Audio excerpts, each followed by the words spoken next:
थोड़ा मुस्कुरा दें, थोड़ा हंस जाएं, क्योंकि ये आप जीवन में कभी नहीं पढ़ पाती। आज गुरुदेव ने जो पढ़ाया है, क्या आप जीवन में पढ़ पाते कभी? नहीं, क्योंकि ये आपका विषय नहीं है। विषय तो है लेकिन इधर में ध्यान नहीं जाता है। अब ध्यान दीजिए, ऐसे गुरुदेव को जो परम दयालु है, कार्य अपने हम वंदन करते हैं, हाथ जोड़िए।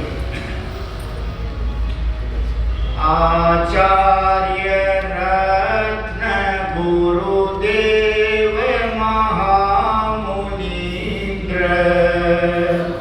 पूज्य जिन्हें विनय से अहमिंद्र इंद्र, अंतर्मना सुतपसी सुप्रसन्न सिंधु, मैं भक्ति तीन पढ़ के करता नमोस्तु। मध्याह्न काल में प्रतिदिन श्रीमान प्रमोद कुमार जी मावादी साहब के मधुर स्वरों में भक्ति संगीत के साथ में हमारे दिगंबर भैया के द्वारा बजाई जाने वाली ढोलक की मधुर ध्वनि के साथ जो गुरुदेव की पूजा होती है, उसमें जो उपस्थित रहते हैं उनको सातिशय पुण्य का बंध होता है। देव की पूजा भगवान के सामने करते ही शास्त्र की पूजा जिनवाने का सिर्फ अर्घ चढ़ाते हैं, और गुरु की पूजा साक्षात गुरुदेव विराजमान हो, उपवासों की तपस्या कर रहे हों, सब प्रकार के शुभोपयोग में जो आगे हैं, ऐसे ज्ञानी ध्यानी तपस्वी गुरुओं की पूजा करने से महापुण्य होता है।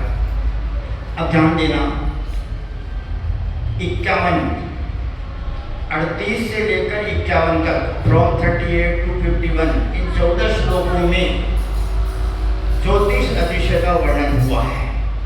38 और 39 में जन्म के 10 अतिशय बताए, और 40 और 41 में केवल ज्ञान के 10 अतिशय बताए, और बाद में इन 10 श्लोकों में देवकृत 14 अतिशय बताए। पुण्य की महिमा है। तीर्थंकर प्रकृति सबसे बड़ी पुण्य प्रकृति है। क्या समझे? पाप प्रकृति, पुण्य प्रकृति, दो प्रकार की प्रकृतियां होती है।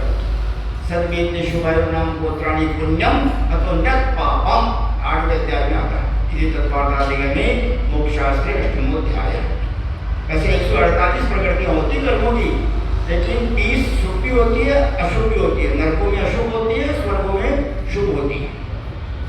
इस पर सरस्वती पढ़ वगैरह, बस एक सूत्र पढ़ रहा हूँ, उसके बाद में हाथ जोड़िए। गति जाति शरीर आंगोपांग निर्माण बंधन संगात संस्थान शयनन स्पर्श रस गंध वर्णानुकूल गुण लघु गात पर गाता दबो दोतो छुवास बिहारियों के देह है। प्रत्येक शरीर त्रस सुभग सुस्वर शुभ सूक्ष्म पर्याप्ति स्थिरादि यश कीर्ति क्षेत्राणी तीर्थ करध्वम च। ये नाम कर्म की 93 प्रकृतियां हैं। तीर्थंकर प्रकृति सबसे बड़ी पुण्य प्रकृति है। राजा श्रेणी पहले तीर्थंकर बनेंगे। उन तीर्थंकरों के 34 अतिशय होते हैं, जिनके 5 कल्याणक होते हैं। भरत एरावत में 5 कल्याणक वो वाले ही होते हैं। विदेश क्षेत्र में 2 कल्याणक वाले भी होते हैं, 3 कल्याणक वाले भी होते हैं। तो इन 5 श्लोकों का अर्थ, भावार्थ अभी यहाँ पर पढ़ा जा रहा है। गुरुदेव ने 47 से शुरू किया था। आज बिहार के समय भगवान के समोषण का जब बिहार होता है, कल वो बच्चे आए थे ना आसाम से, रोको रे रोको मुनि को बिहार, कितनी भक्ति से जुड़े हुए हो। 2004 2005 गुरुदेव का चौमासा 2004 में गुवाहाटी में दिसपुर में हुआ था, और 2005 में नलवाड़ी में हुआ था। 2002 का धूलियान में करके फिर आगे बढ़े थे। तो जिस धरती का पुण्य होता है, उस धरती पर रहने वाले जीवों का जो पुण्य होता है, तो गुरुदेव के उधर बिहार होते हैं, भगवान का उधर बिहार होता है। बिहार के समय जिस ओर 3 लोक के स्वामी, ऊर्ध्वलोक मध्यलोक अधोलोक, 3 लोकों के स्वामी जिनेंद्र देव का बिहार होता था, वहां की पृथ्वी 3 लोक के नाथ की अनुपम संपदा को देखकर, समोषण का जो वैभव है सबसे बड़ा वैभव है, अत्यधिक हर्ष को प्राप्त होती हुई, षट ऋतुओं के फलों के भार से चुकी हुई, नाना प्रकार के शादी व्रीहि आदि धान्यों से व्याप्त ऐसे मालूम होती है जैसे रोमांच को प्राप्त हो उठी हो। तीव्र पुण्यात्माओं का गमन जिधर होता है और तीर्थंकर से ज्यादा कोई पुण्य किसी का होता नहीं। शरदोदय विमल सलिलम सरयो गगनम निराजते विगतमलम जयति च दिशस्ति गिरिकाम विगत रजः प्रकृति चिन्मता भावम सत्य। हाथ जोड़िए। तीर्थंकर परम देव के विहार काल में जिसका कीच नीचे बैठ गया है, ऐसे शरद ऋतु के तालाब के समान आकाश बादलों रहित स्वच्छ व निर्मल हो जाता है। आदमी के बाद आकाश एकदम साफ हो जाते हैं। शरद ऋतु आती है ना, शरद पूर्णिमा आती है। तथा दसों दिशाएं भी अंधकार व मलिनता से रहित स्वच्छ हो जाती हैं। कहा भी है निर्मल दिश आकाश। हमारे मामा जी जब अभिषेक कराते हैं तो 10 दिशाओं का एक अर्थ चढ़वाते हैं और सारी क्रिया करवाते हैं और उसके बाद में क्षेत्र बाबा का अर्थ चढ़ाते हैं। तो इस प्रकार दसों दिशाएं निर्मल हो जाती हैं। इसका मतलब क्या? प्लीज कम हियर, ऐसे देवलोग बुलाते मित्रों को। आप उनको भी ऐसे मित्रों को साथ लेके आया करो कभी कभी कि चलो आज गुरुदेव के दर्शन करने चलते हैं। तो आपको भी पुण्य होगा और उनको भी पुण्य होगा। देवलोग आपस में बुलाते हैं, प्लीज कम हियर। कहते हैं त्वरितम, जल्दी आओ। त्वरितम ना very early, please come here very early, very soon. तो कहते हैं त्वरितम ज्योतिर्भ्यंतर दिवोपसामं मृतभुजः पुलिसप्रीदा ज्ञापनया कुर्वन्तन्ने समन्दतो व्यावानम। तीर्थंकर प्रभु के विहार काल में इंद्र की आज्ञा से पावनवासी देव अन्य समस्त देवों को जल्दी आओ कहकर चारों ओर से बुलाते हैं। लौकिक काम में जाओ तो साथ ले जाना अपनी तरफ से, धार्मिक काम में जाओ तो जरूर साथ ले जाना। स्फुरधर सहस्र रुचिरम विमल महारत्न किरण निकट परितम प्रहसित किरण सहस्र द्युति मंडल मक्रगामि धर्म सुचक्रम। क्या कहते हैं इस श्लोक में? जिस समय तीर्थंकर भगवान का विहार होता है, 2500-2600 वर्ष हो गए, 2551 वर्ष हो गए, भगवान महावीर को मोक्ष गए हुए पावन हो जाएंगे 21 अक्टूबर को। तो राजगृह में विपुलाचल पर्वत पर भगवान महावीर का समक्षरण अनेक बार आया था। जहाँ पुण्य रहता है वहाँ अनेक बार तीर्थंकर भगवान गुरु महाराज आते रहते हैं।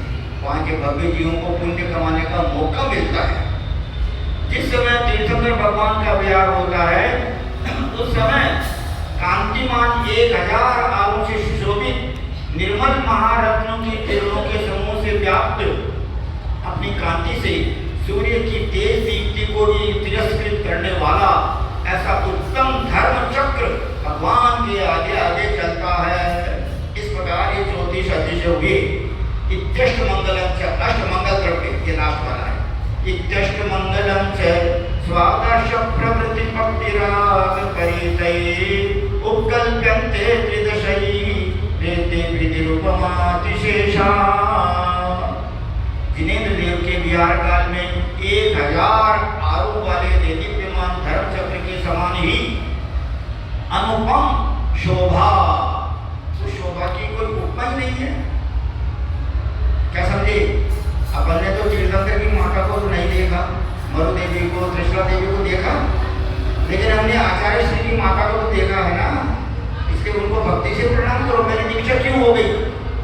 उस गांव में मैं जब था तो पन्ना मम्मी जी और शोभा मम्मी जी और हमारे वो कोठी वाले दादी जी, रत्न प्रभा माता जी, वो दीदी दादी जी वहाँ बैठी हुई है, उन तीनों को मैं अष्टांग प्रणाम करता था और उनसे आशीर्वाद नहीं लेता था। अगर वो नहीं देते थे तो मैं उनका हाथ पकड़ के मेरे माथे पर रख लेता था। अपन जितना पुण्य कमाएंगे शुभ भावों से, sincerely. क्योंकि intention should be good and action should be good, result will be good.